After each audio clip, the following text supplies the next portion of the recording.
Dornbusch download 135. Andrew and Michael, morning doughy. How things? Good, Andrew. Yeah, how about yourself? Living the dream. Just unsure as to who's. Yes, yeah. Bit going on in the share market at the moment. Let's talk about ANZ. Let's talk about banks. Of course, Vocus is today's whipping boy, down about 27%, and in particular in your world, super, and meant to be quite topical.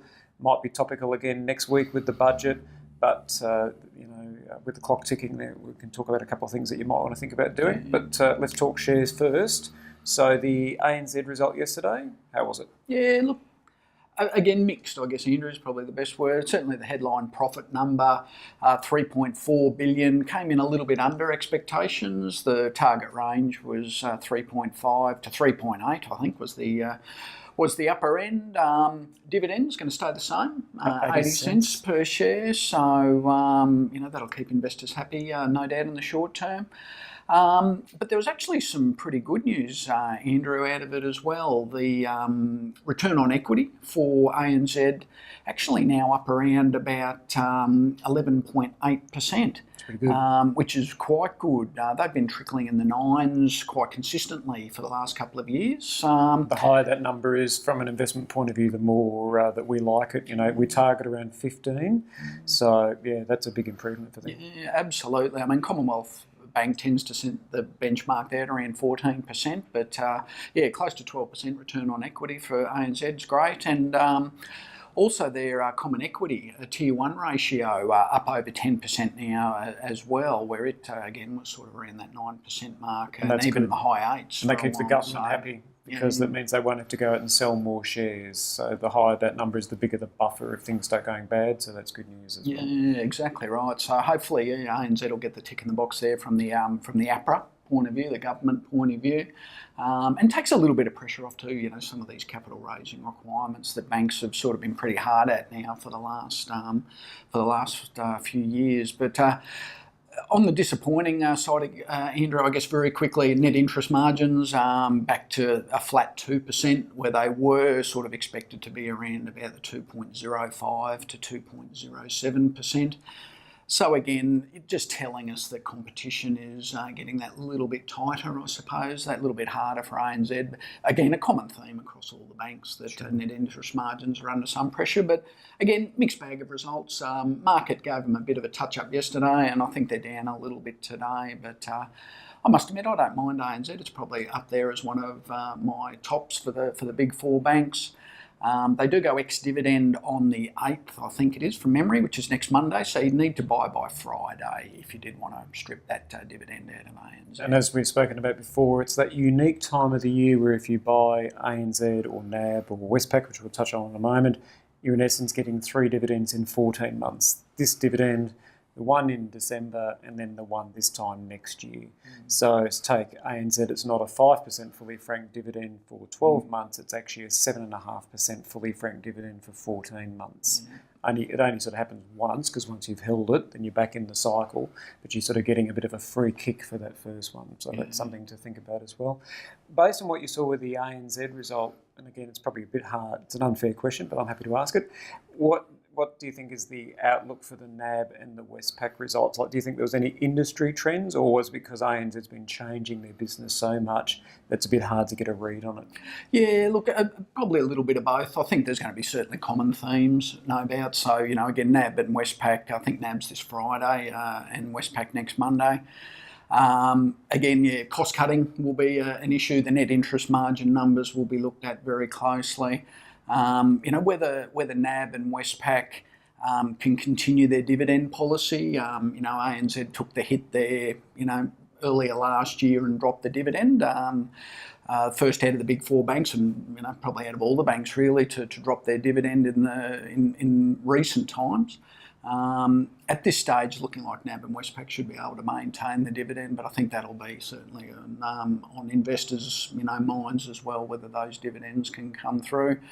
But again, like ANZ, wouldn't be surprised if the headline expectations are a little bit lower. I think markets guessing about 4 billion half-year profit for Westpac, and the high 2s, I think it was, from memory, for NAB.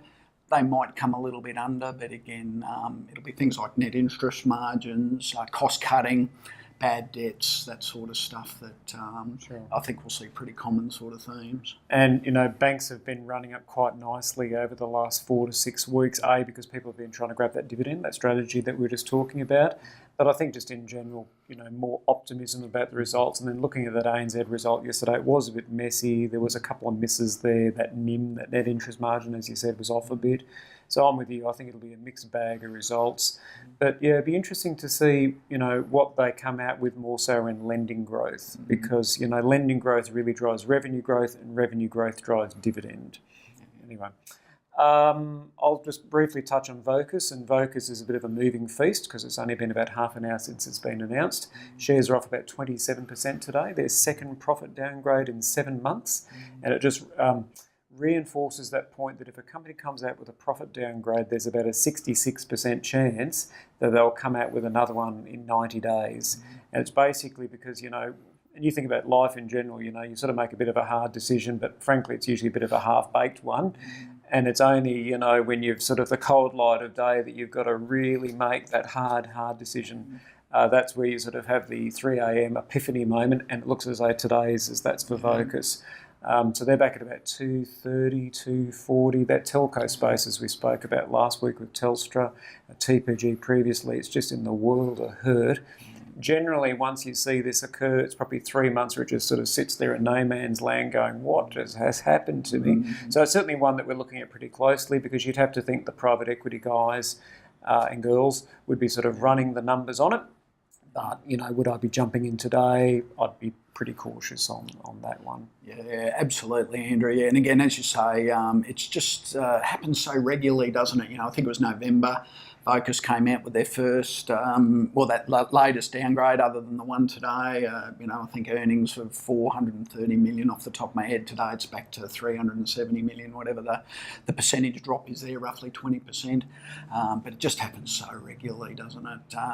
But yeah, that telco space, it's been the worst performing industry index by a country mile. The TPG announcement the other day, it's a real bloody hot potato, to use a colourful adjective in there. Family-friendly Dornbusch download. But you're right, it's just been the bag of hurt. And even with Telstra, 12 months ago, $5.70 today, $4.20, and it's 4th, 5th largest company in Australia. So, yeah, telco's not a happy little space at the moment. Last thing, because I don't want to run too long, super. So some big changes, and we've spoken about this a few times, but just to reinforce, 7, 8 weeks to go. Lots of changes in the super thing. And obviously, the key takeaway is come and have a chat to Michael or Dan or Rod or John. But, if you could sort of summarise it in a couple of main points, what should people be thinking about, talking to you about, their accountants about, coming into 30 June? Yeah, look, there are some big changes, Andrew, and I guess too with budget coming up next week, Super probably again has another big target on its back, like it always does. Big changes to the amounts you can contribute to Super as of 1 July next year. Both, these are non-concessional and concessional type contributions. Certainly for those, I guess, lucky enough to have more than $1.6 million in their super fund and they're drawing an income stream out, there's some pretty big changes that are in the breeze there, and you need to be well on top of that over the next couple of weeks to make sure you're ready to go come 1 July. Probably most importantly, Andrew, and we deal with a lot of self-managed super funds, is just ensuring that your trust deed is up to date and factors in all of these new rules and regulations. It's always a bit of a pain because super's such a dynamic piece of legislation. Super trustees are often having to go back and review their trust deeds and make sure that they're speaking the same language as the Act, so to speak. But yeah, very important that your deed's updated, reflects the changes. Look, it'll cost you a bit of dough, but it's money well spent to make sure that at least your trust deed is